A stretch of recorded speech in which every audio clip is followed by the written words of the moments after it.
Hello, welcome to Sakshi digital fact check. నేను హరికృష్ణ.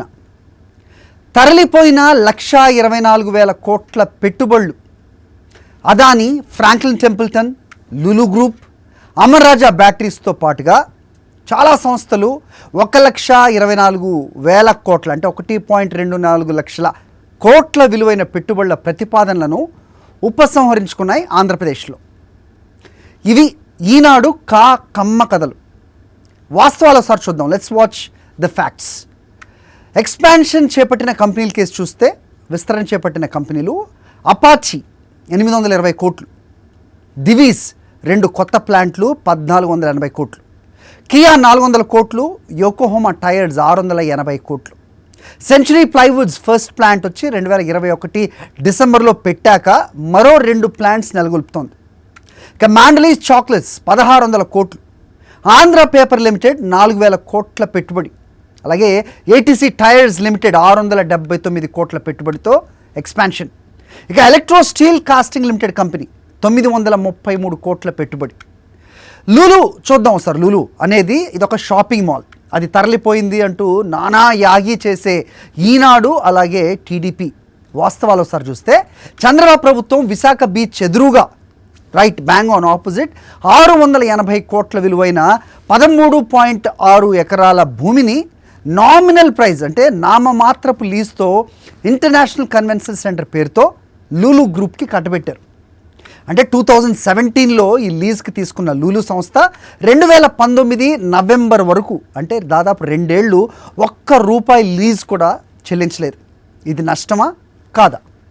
ఈ విషయాలు పరిశీలించిన తర్వాతే ప్రజా ప్రయోజనాల దృష్ట్యా ఈ ఒప్పందాన్ని రద్దు చేసి 100 కోట్ల విలువైన భూమిని సీఎం జగన్ ప్రభుత్వం కాపాడింది. ఇది ఫ్యాక్ట్. ఇక విశాఖలో నిర్మితం అవుతున్న సౌత్ ఇండియాలోనే అతి పెద్ద ఇనార్బిట్ మాల్ కనపడట్లేదు వీళ్ళకి. 600 కోట్లతో 13 ఎకరాల్లో విశాలంగా నిర్మిస్తున్న ఇనార్బిట్ మాల్ ద్వారా 8,000 మందికి అక్షరాల 8,000 మందికి ఎంప్లాయ్మెంట్ లభిస్తుంది. ఫ్రాంక్లిన్ టెంపుల్టన్ బినామీ వ్యవహారాలు ఒకసారి చూద్దాం. సెబీ 5 కోట్లు జరిమానా విధించింది ఫ్రాంక్లిన్ టెంపుల్టన్కు. 400 కోట్లు విలువ చేసే 40 ఎకరాల భూమిని 13 కోట్లకు మాత్రమే, కేవలం 13 కోట్లకి చంద్రబాబు కట్టబెట్టారు.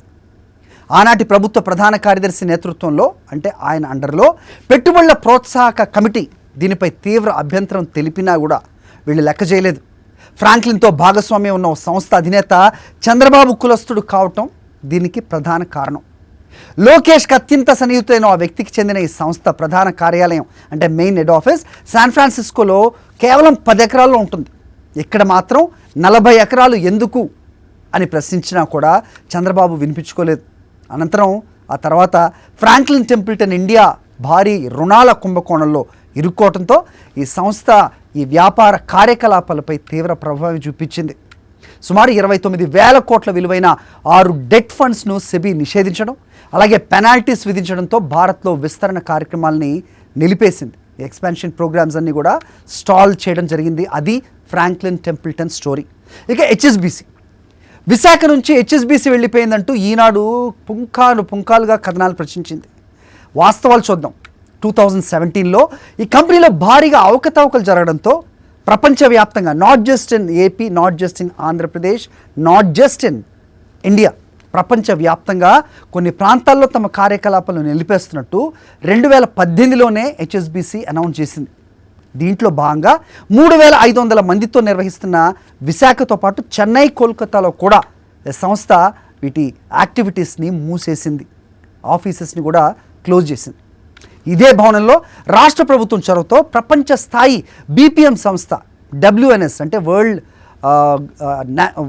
నెట్వర్క్ సర్వీసెస్ బీపీఎం సంస్థ, అలాగే డబ్ల్యూఎన్ఎస్ అంటే వరల్డ్ నెట్వర్క్ సర్వీసెస్ 3,500 మందితో కార్యకలాపాలు ప్రారంభించింది.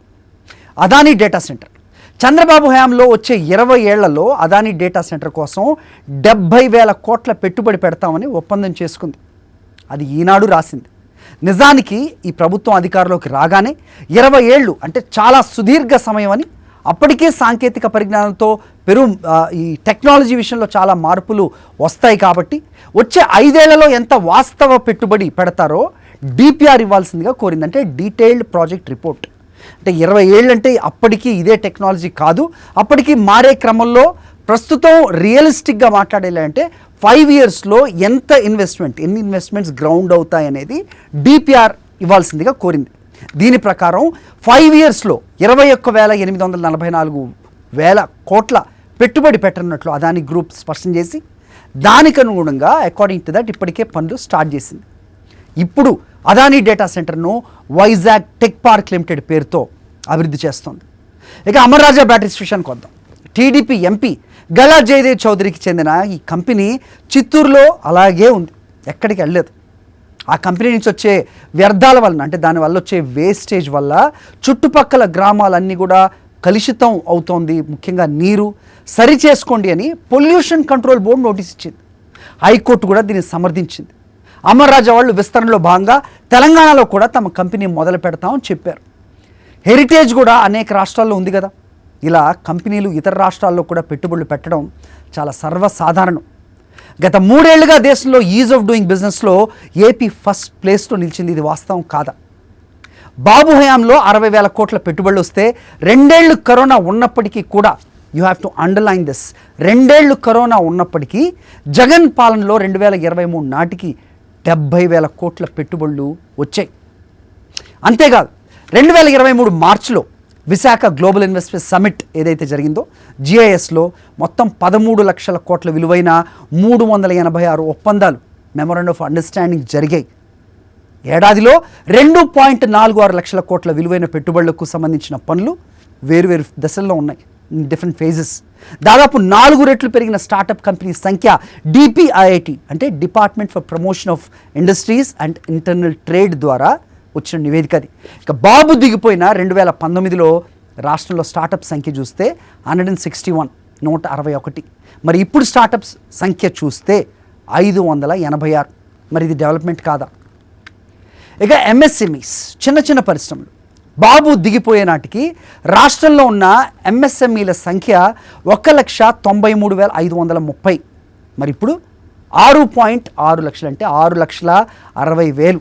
ఇది కేంద్ర ఉద్యమ్ గణాంకాలు చెప్తోంది. అయినా ఏడుపు మాత్రం common. These are the fact checks. Harikrishna signing of.